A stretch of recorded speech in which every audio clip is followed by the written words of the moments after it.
Hello guys, welcome back to my channel. So ngayon po gumala na naman kami ulit. So madami na po kami, ayan. Doon pa rin sa dati namin ginagalaan. Ayan, nakikita nyo naman si Dr. Jose Rizal dyan. So nasa park lang po kami. Kasi sa sobrang init din po, maganda po mag-standby dito. Kasi madaming puno.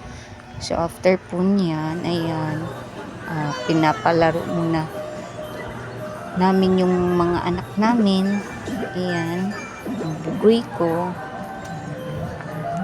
at saka si Ate Suling.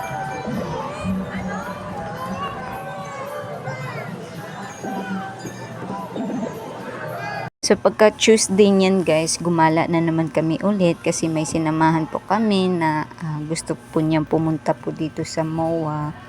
So ayan po, nakikita po namin, ayan, may madaming mga buhangin po na tinatambakan po yung dagat. So mawawala na po ang dagat. Kaya medyo po yung itsura pa niya, hindi pa po ganong maganda. So napakainit din po niyan.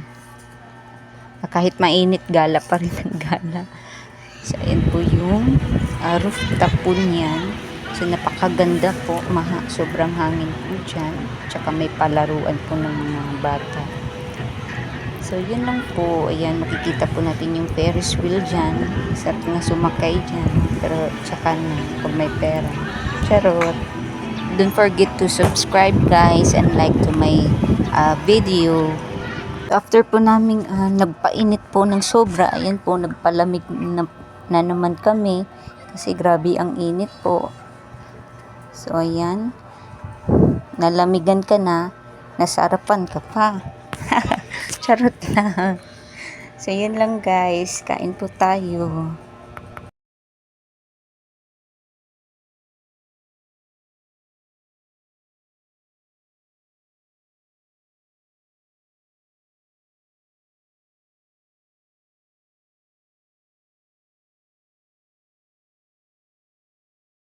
Thank you for watching guys. Yun lang po. Salamat.